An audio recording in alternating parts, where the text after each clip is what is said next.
যেহেতু আলাপ আলোচনা আজকে মোটেও আগায়নি, আমি আশা করেছিলাম আজকে দিনের ভিতরে সমস্ত আলাপ আলোচনা শেষ হবে, আগামীকালকে 31শে জুলাইয়ের মধ্যে জুলাই জাতীয় সনদ স্বাক্ষর করা যাবে, কিন্তু আজকে তেমন অগ্রগতি হলো না। আমরা অবশ্য ঐক্য কমিশনে যে সমস্ত প্রস্তাব দিয়েছে প্রায় সকল প্রস্তাবে সহযোগিতা এবং নিজেরাই এগিয়ে এসে অনেক বিষয়ে ঐক্যমত্য হওয়ার চেষ্টা করেছি, কিন্তু আজকে যে বিষয়টি আলাপ হয়েছে নারী আসনের বিষয়ে, এখানে আমি কারো নাম নেব না, অনেক দলের অনেক বিষয়ে একটু তাদের রিজার্ভেশন আছে, সেই জন্য ঐক্য কমিশন এই বিষয়টা এখনো কনক্লুড করতে পারেনি। আমি অন্যান্য বিষয়ে কথা বলি, যেহেতু আগামীকালকে একটি দিন আছে, এখনো আশা করছি তারা ঐক্যমত্য হতে পারবে। না, আমি এখন সরাসরি কিছু বিষয়ে এতদিন যে পরিসংখ্যানটা আমি দিয়েছি তার মধ্যে কিছু সংশোধনী আছে বলি, আপনারা একটু আজকে মনোযোগ দিয়ে জিনিসগুলো রেকর্ড করবেন। জাতীয় ঐক্যমত্য কমিশন গঠিত হওয়ার আগে 6টি বড় সংস্কার কমিশন হয়েছে, তারা প্রথমেই সেই 6টা সংস্কার কমিশন ঘোষণা দিয়েছিলেন এই অন্তর্বর্তীকালীন সরকার। সংবিধান সংস্কার কমিশন, নির্বাচনী ব্যবস্থা সংস্কার কমিশন, বিচার বিভাগ সংক্রান্ত সংস্কার কমিশন, প্রশাসন সংক্রান্ত সংস্কার কমিশন, দুদক সংক্রান্ত সংস্কার কমিশন এবং পুলিশ বিভাগ সংস্কার কমিশন। এই 6টা সংস্কার কমিশন গঠিত হওয়ার পরে আমরা প্রত্যেক দলের মতো আমরা আমাদের নিজের বিএনপির পক্ষ থেকে আমরা লিখিতভাবে কি কি সংস্কার আমরা চাই প্রত্যেকটা সংস্কার কমিশনের কাছে আমরা লিখিতভাবে সমস্ত প্রস্তাব সুপারিশ আমাদের দলের পক্ষ থেকে দিয়েছিলাম। এরকম আরও অন্যান্য রাজনৈতিক দল দিয়েছে এবং সংস্কার কমিশন বিভিন্ন শ্রেণী পেশার মানুষের সাথেও আলাপ করেছে। রাজনৈতিক দলসমূহের প্রস্তাবসমূহ তারা মনোযোগ সহকারে দেখেছেন এবং তাদের সেই প্রস্তাব সমস্তগুলো বিবেচনা করে নিজস্ব একটা রিপোর্ট সংস্কার কমিশনগুলো 6টা কমিশন 6টা রিপোর্ট প্রদান করেছে। তার মধ্যে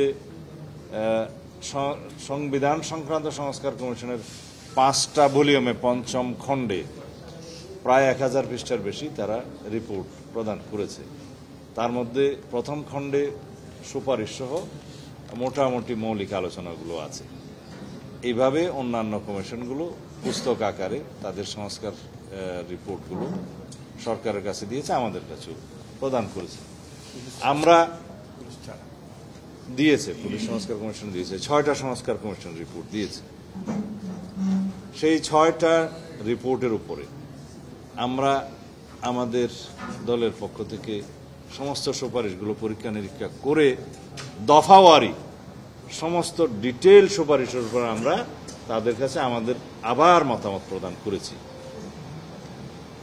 কিন্তু সংস্কার কমিশন একটা স্প্রেডশিট নামে 5টা সংস্কার কমিশনের জন্য কিছু মৌলিক সংস্কার নাম দিয়ে ওনারা 166টি প্রস্তাব সম্বলিত স্প্রেডশিট দিয়েছিল 5টা সংস্কার কমিশনের, পুলিশ বাদে। আমরা সেই স্প্রেডশিটে মনোযোগ দেইনি, কারণ সেখানে বিভিন্নভাবে বিভ্রান্তি সৃষ্টি হওয়ার একটা সুযোগ ছিল। আমরা সেটা ইগনোর করে পূর্ণাঙ্গ রিপোর্টের উপরে আমরা দফাওয়ারি আমাদের প্রস্তাবের তাদের মতামতের বিপরীতে, সুপারিশের বিপরীতে আমরা কোনটাতে একমত, কোনটাতে দ্বিমত, কোনটাতে আংশিক একমত, কোনটাতে বিভিন্ন মন্তব্য সহ ভিন্ন মত দিয়েছি, এটা আমরা উল্লেখ করেছি। আমি এতদিন আপনাদের সামনে দফাগুলো পূর্ণাঙ্গভাবে গুণে না দেখে বলেছিলাম 7 শতাধিক সুপারিশ এই 6টা কমিশনে ছিল, তার মধ্যে আমরা 650টিরও অধিক সুপারিশে একমত পোষণ করেছি। বাকিগুলো আমরা মতামত সহ বিভিন্নভাবে ভিন্ন মতামত দিয়েছি, এটা আংশিক মতামত সহ আছে। কিন্তু আমি আপনাদের সামনে আজকে পরিষ্কার করতে চাই, 6টা সংস্কার কমিশনের প্রত্যেকটাই, আজকে একটু মনোযোগ দিয়ে এটা নোট করবেন, সংবিধান সংস্কার কমিশনের সুপারিশ ছিল 131টি, দুদকের সুপারিশ ছিল 47টি, প্রশাসনের সুপারিশ ছিল 208, বিচার বিভাগের সুপারিশগুলো বিক্ষিপ্তভাবে ছিল, আমরা গুণে টুনে ঠিক মতো করে দেখেছি 89টি মেজর সুপারিশ আছে গুরুত্বপূর্ণ। নির্বাচন ব্যবস্থা সংক্রান্ত 243, পুলিশ সংস্কার কমিশনের রিপোর্টের তাদের সুপারিশ ছিল 108টি। 6টা কি বললাম? দুদক, প্রশাসন, বিচার বিভাগ, নির্বাচন ব্যবস্থা, পুলিশ সংস্কার, সংবিধান, সবগুলোর সুপারিশ টোটাল করলে দাঁড়ায় 826টি সুপারিশ এই সংস্কার কমিশন, 6টা সংস্কার কমিশন ইন টোটাল দিয়েছে। তার মধ্যে আমরা এগ্রিড হয়েছি, আপনারা দফাওয়ারি দেখবেন, যোগফল দিবেন, তারপর আমাদেরকে জানাতে পারেন। দুদকের 47টি সুপারিশের মধ্যে আমরা 46টিতে একমত হয়েছি। তবে এখানে কয়েকটি কথা আছে। 29 নম্বর সুপারিশে একটা section 309 of income tax ordinance, খুব সম্ভবত এটা একটা সংশোধনের প্রস্তাব করা হয়েছিল, যাতে করে দুদক যে কোনো ব্যক্তির ইনকাম ট্যাক্সের ফাইল চাহিদা মাত্র দিতে পারে। এখানে বর্তমান বিধান হচ্ছে আদালতের মাধ্যমে চাইতে হবে, তারপরে এনবিআর সেই ফাইল দিবে। সেই বিধানটা আমরা বহাল রাখতে বলেছি, কারণ নাহলে ফ্লাড গেটের মতো হয়ে যাবে, এটার মিসইউজ হতে পারে। অন্যান্যগুলো কয়েকটা বিষয় আছে এখানে, যেগুলো আমি আপনাদের সাথে শেয়ার করি। যেমন কিছু আছে আন্তর্জাতিক বিভিন্ন সংস্থার সাথে এগ্রিমেন্ট করার কথা, চুক্তি করার কথা, আন্ডারস্ট্যান্ডিং, মেমো অফ আন্ডারস্ট্যান্ডিং হওয়ার কথা ইত্যাদি তারা বলেছে, যেগুলো আসলে জাতীয় সংসদের আলাপ আলোচনার মধ্য দিয়ে এই সমস্ত ইন্টারন্যাশনাল এমওইউ বা ট্রিটিগুলো হওয়া দরকার। একটা সংস্থা চাইলে সেটা করতে পারে। সেই সমস্ত মতামত দিয়ে আমরা একমত হয়েছি। এগুলো হচ্ছে মতামত সহ আমরা এগ্রি হয়েছি। যেমন স্থায়ী প্রসিকিউশন সার্ভিসের তারা কথা বলেছে, কিন্তু দুদকের যদি স্থায়ী প্রসিকিউশন সার্ভিস হয়, আমরা বলেছি এটা পরীক্ষামূলকভাবে শুরু করা যেতে পারে। কারণ দুদকের যদি প্রসিকিউশন সার্ভিস পার্মানেন্ট হয়ে যায়, তাদেরকে যদি সরানোর বা প্রত্যাহারের কোনো ব্যবস্থা না থাকে, কি হবে সেটা আপনারা নিজেরা বুঝে নেন। কারণ আমরা মনে করি দুদকের জবাবদিহিতা, দুদকের ট্রান্সপারেন্সি এখনো পর্যন্ত এস্টাবলিশড হয় নাই। এই দুদককে অনেক বেশি ট্রান্সপারেন্ট হতে হবে, অ্যাকাউন্টেবল হতে হবে। সেই জন্য দুদকের কয়েকটা সুপারিশ আছে, অত্যন্ত যুগান্তকারী সুপারিশ করেছে। দুদকের রিপোর্টগুলো আপনারা খুললে দেখবেন, পৃষ্ঠা 14, 15, 16তে তাদের সুপারিশ নম্বর 16, 17, 18 বাছাই কমিটি সংক্রান্ত। ওরা বলেছে যাচাই বাছাই কমিটি, মানে জাবাক, এইভাবে তারা শর্ট নেম করেছে। এই জাবাকের যে রিকমেন্ডেশনসগুলো, এটা অত্যন্ত ভালো রিকমেন্ডেশন, কিন্তু ওখানেও কিছু আছে যে প্রতি 6 মাস অন্তর অন্তর তাদেরকে প্রতিবেদন দিতে হবে এবং সেটার উপর শুনানি হবে। আমরা এখানে কিছু মতামত দিয়েছি যে প্রতিবেদন দেয়া 6 মাস অন্তর অন্তর, তাহলে দুদককে আর কাজ করতে হবে না, এটা 1 বছর পর পর করলে ভালো হয়। এবং সেই শুনানির ক্ষেত্রে অনুসন্ধানের অধীন যে সমস্ত মামলা, সেগুলো শুনানি করলে একটু আইনানুগভাবে অসুবিধা আছে। এই সমস্ত মতামত আমরা দিয়েছি। প্রশাসনের 208টি সুপারিশের ক্ষেত্রে আমরা 187টাতে সম্পূর্ণ একমত, এবং 5টা ভিন্ন মত, 5টা আংশিক একমত, 11টাতে একমত হতে পারিনি আমরা, কারণ ওখানে প্রদেশ সৃষ্টি সহ বিভিন্ন বিভাগের কিছু কথা আছে যেগুলো বাংলাদেশের ক্ষেত্রে প্রযোজ্য নয়, মানে এগুলোর কোনো অক্ষমতা কখনো সৃষ্টি হবে না। সেই জন্য এগুলো কিছু কিছু রিপিটেশনও ছিল প্রস্তাবগুলোর মধ্যে। সেই প্রশাসন সংস্কার বিষয়ক যে কমিশন, তাদের রিপোর্টটা খুব একটা রিচ ছিল বলে আমার মনে হয়নি, এবং এখানে কিছু কিছু বিষয় সাংঘর্ষিক আছে। যাই হোক, সেই বিষয়ে আমি ডিটেল যাব না।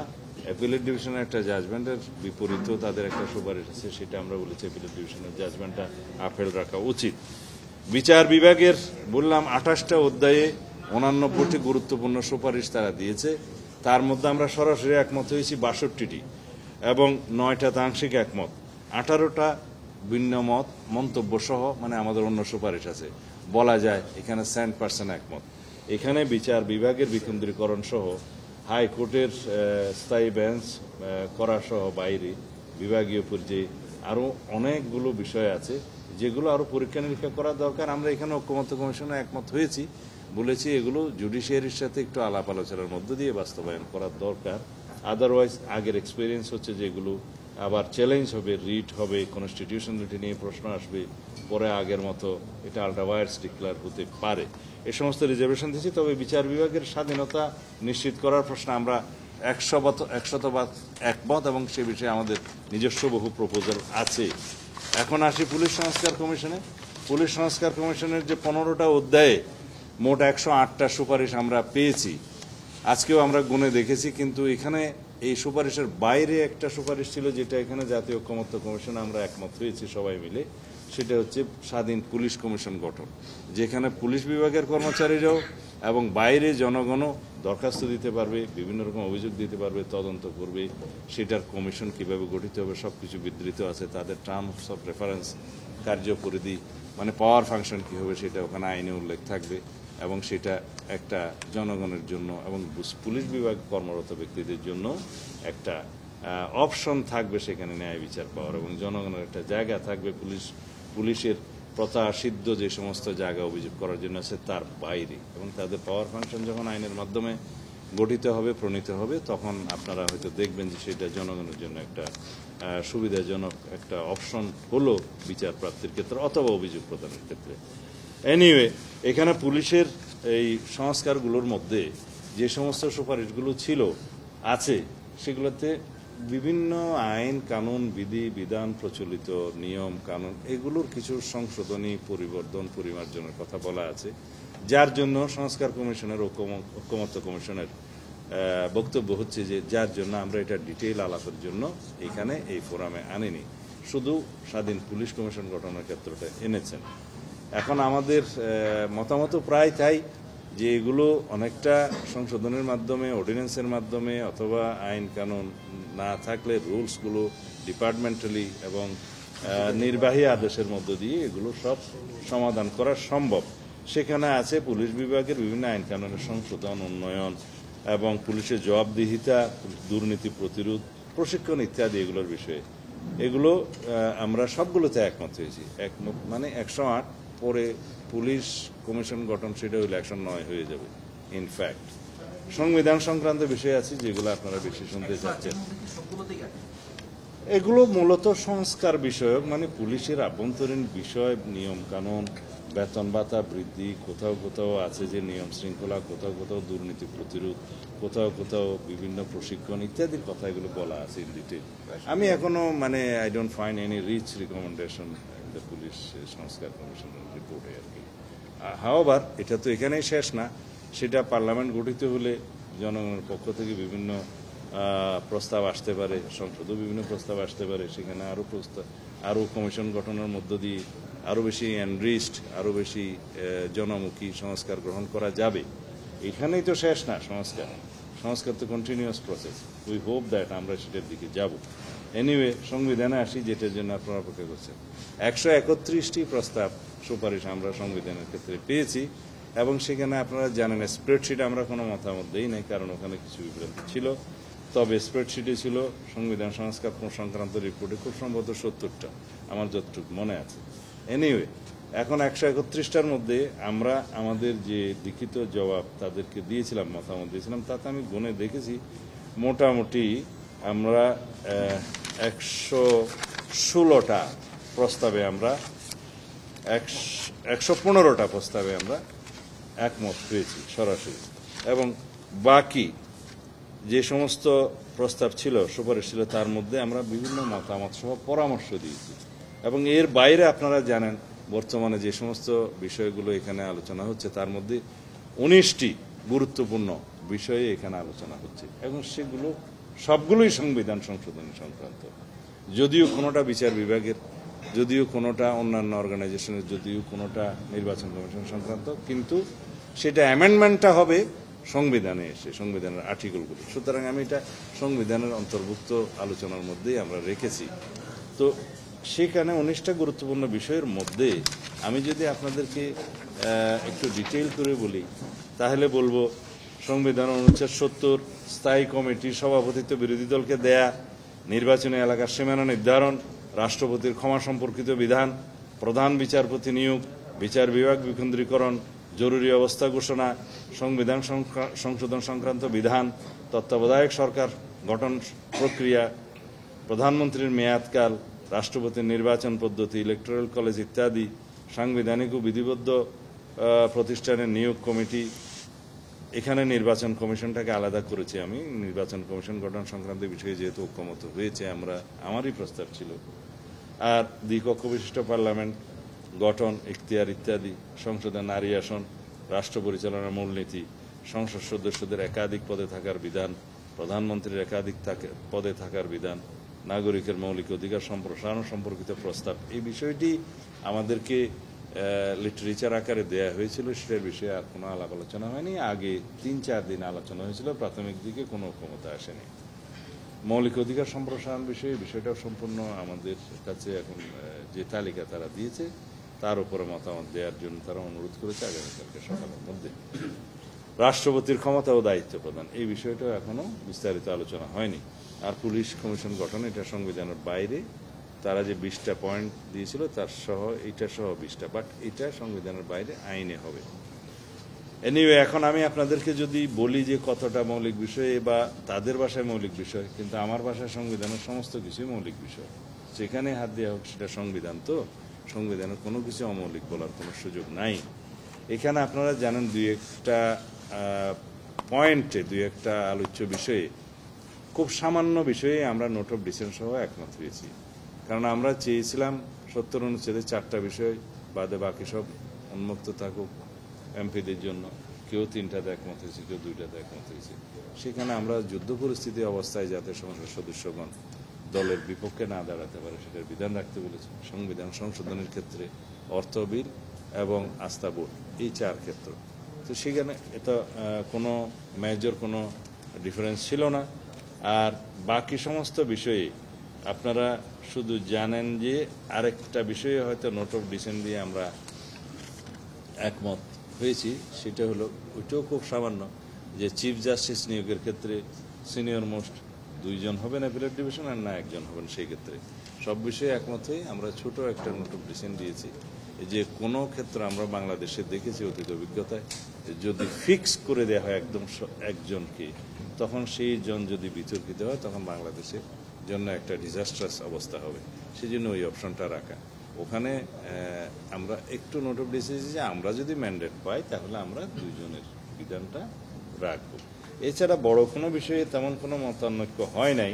এখন নারী আসন নিয়ে আমি কথা বলি, আর আরেকটা বিষয় আপনাদেরকে আবার রিপিট করব আজকে, সেটা আগে বলি যে বাংলাদেশে যাতে আমাদের অতীত অভিজ্ঞতা, তিক্ত অভিজ্ঞতার কারণে আমরা যে বিষয়টার জন্য আজকে এখানে সংস্কারে বসেছি, সারা জাতি উন্মুখ হয়ে বসে আছে, সেটা হচ্ছে বাংলাদেশে যাতে আর কোনো স্বৈরাচারের উৎপত্তি না হয়, বাংলাদেশে যাতে আর কোনো ফেসিবাদের উৎপত্তি না হয়। সেটা সাংবিধানিকভাবে হোক, সংসদীয়ভাবে হোক, ব্যক্তি স্বৈরতান্ত্রিক হোক বা একনায়কতান্ত্রিকতা হোক, ব্যক্তিতান্ত্রিক হোক বা সংসদীয় হোক, যে কোনোভাবে সেটার উদ্ভব যাতে না হয় সেই জন্য আমরা কি করছি সেটা আমাদেরই প্রস্তাব। আমি গত কয়েকদিন আগেও বলেছি যে কোনো ব্যক্তি প্রধানমন্ত্রীর পদে সর্বোচ্চ 10 বছরের বেশি আসীন থাকতে পারবেন না, সেটা যত মেয়াদেই হোক, যতবারই হোক। সেটা আমাদেরই প্রস্তাব, বিএনপির প্রস্তাব, এবং সেটা এখানে সবাই গ্রহণ করেছে, গৃহীত হয়েছে। আমরাই প্রস্তাব করেছি যে নির্বাচন কমিশনকে একটি কার্যকর, স্বাধীন একটি সংগঠন হিসাবে, সংস্থা হিসাবে, একটা অর্গান হিসাবে গঠিত করতে হবে, এবং সেই ক্ষেত্রে যাতে নির্বাহী বিভাগের কোনো প্রভাব না থাকে সেটা আমাদেরকে নিশ্চিত করতে হবে। তাই আমাদেরই প্রস্তাব ছিল প্রধানমন্ত্রী, বিরোধী দলীয় নেতা এবং ডেপুটি স্পিকার ফ্রম বিরোধী দল, আর স্পিকার, এবং আরেকজন হচ্ছে second largest opposition in the parliament, এই 5 সদস্য বিশিষ্ট সর্বসম্মতিক্রমে নির্বাচন কমিশন সিলেকশন কমিটি হবে। তারা নাম আহ্বান করবে, তাদের অধীনে স্পিকারের অফিস, সেক্রেটারিয়েটের একটা ফাংশন, মানে সেক্রেটারিয়াল ফাংশনটা, সাচিবিক দায়িত্বটা পালন করবে। সেই সাচিবিক দায়িত্ব হিসেবে ওখানে একটা বডি থাকবে যারা সারা দেশ থেকে নাম আহ্বান করবে অথবা তাদের কাছে নাম প্রস্তাব করবে। সেগুলোতে আমরা বিধান রেখেছি সমস্ত রাজনৈতিক দল যারা পার্লামেন্টে আছে বা বাইরেও আছে, যারা ইন্ডিপেন্ডেন্ট এমপি এবং বিভিন্ন শ্রেণী পেশার মানুষও ওখানে নাম প্রস্তাব করতে পারবেন। এবং সেই ক্ষেত্রে একটা শর্ট লিস্টিং হবে, যারা যোগ্যতর হবে তাদের একটা শর্ট লিস্টিং হয়ে সেটা ওই কমিটিকে দেবে 5 জন। এর বাইরেও 5 জনের কমিটি সর্বময় ক্ষমতার অধিকারী থাকবে যে কোনো ব্যক্তিকে এখানে সিলেকশনের কমিটিতে নিয়ে আসার জন্য, তবে সেটা সর্বসম্মতিক্রমে হবে, এই বিধানটা করা হয়েছে। তাইলে এইভাবে যদি নির্বাচন কমিশন গঠিত হয় তাহলে নির্বাচন কমিশন কখনো মুখাপেক্ষী থাকবে না সরকারের। নির্বাচন কমিশনকে কখনো কারো তাবেদারি করতে হবে না। আর আমরা প্রস্তাব করেছি কেয়ারটেকার সরকার গঠিত হলে, যেটা গঠিত হয়েছে আমি বলবো যে আদালতের মাধ্যমে প্রতিষ্ঠিত হয়েছে প্রায়, অথবা পার্লামেন্ট যে কোনো সময় স্বাধীন সেই বিধানটাকে বহাল করতে, এই ক্ষেত্রে কেয়ারটেকার সরকারের বিধানকে যাতে কোনো সময় কোনো পার্লামেন্ট সংশোধন করতে না পারে খুব সহজে, সেই জন্য পার্লামেন্টের অ্যামেন্ডমেন্টটা রাষ্ট্রপতির সিগনেচারের আগে গণভোটে দেওয়ার বিধানটা বহাল করার জন্য নতুনভাবে, আগে এটা গণভোটের ভিতরে ছিল না। 142 আর্টিকেলের মধ্যে যে সমস্ত বিধান গণভোটের জন্য আছে সেটা ছিল, যেটা শেখ হাসিনা সরকার উড়িয়ে দিয়েছে, সেটা ছিল প্রস্তাবনা সংবিধানের আর্টিকেল 8, 48, 56 এবং 142। এর বাইরে কোনো আর্টিকেল গণভোটের জন্য ছিল না। আমি এখানে প্রস্তাব করেছি 58 ক এবং ক 2 পরিচ্ছেদ যেন ইনক্লুড করা হয় তত্ত্বাবধায়ক সরকার বিধানাবলী, যাতে এটা কোনো সময় পরিবর্তিত করতে চাইলে সেটা যেন জনগণের কাছে যেতে হয় আবার গণভোটের জন্য, সেটা আমরা করেছি। এটা গেল 3। চতুর্থ, আমি বলতে পারি যেটা আমরা স্বৈরতন্ত্রের উদ্ভব হওয়ার জন্য যেটা আমরা আরও একটা সংগঠনকে, অর্গানকে পূর্ণাঙ্গ স্বাধীনতা দেওয়ার পক্ষে আছি, সেটা হচ্ছে বিচার বিভাগ। ইনফ্যাক্ট জুডিশিয়ারি যদি প্রকৃতভাবে স্বাধীন হয়, এক্সারসাইজ করে, তাহলে পরে জুডিশিয়ারি হচ্ছে কনস্টিটিউশনের গার্ডিয়ান, ইন্টারপ্রিটার এবং গণতন্ত্রের রক্ষা কবচ। এখানে যে কোনো আইন যদি পার্লামেন্টে জনবিরুদ্ধে হয়, জনগণের বিপক্ষে যে কোনো রকম অ্যামেন্ডমেন্ট যদি কনস্টিটিউশন আসে, সেটা যাবে সরাসরি সুপ্রিম কোর্টের কাছে, যে কেউ রিড করতে পারবে পাবলিক ইন্টারেস্টে, এবং সেইটা ওইখানে সুপ্রিম কোর্ট তার কনস্টিটিউশনালিটিটা দেখবে, লিগ্যালিটিটা দেখবে, এবং যদি তা পায় যে এটা লিগ্যাল না, কনস্টিটিউশনালিটি নাই, তখন আলটা বায়াস ডিক্লেয়ার করতে পারবে।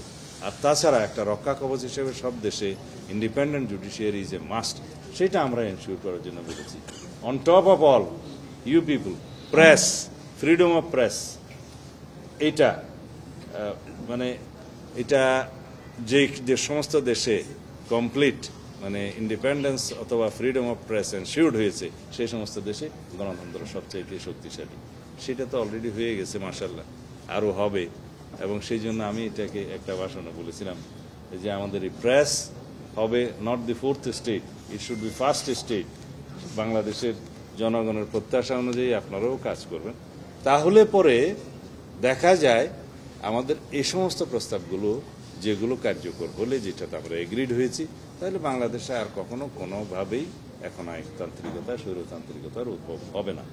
এখন নারী আসনের ক্ষেত্রে বলি, আমরা বিএনপির পক্ষ থেকে আমরা প্রস্তাব করেছি, আমাদের লিখিত প্রস্তাব এবং জাতির সামনেও আমরা প্রতিশ্রুতি দিয়েছি, যদি আমরা ম্যান্ডেট পাই তাহলে পরে আমরা নারীর বিদ্যমান আসন, যে সংরক্ষিত আসন 50 আছে, সেখান থেকে আমরা 100-তে উন্নীত করব।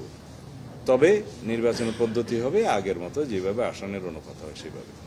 এই বিষয়টা এখানে জাতীয় ঐক্যমত্য প্রতিষ্ঠা হয়নি বললেই চলে।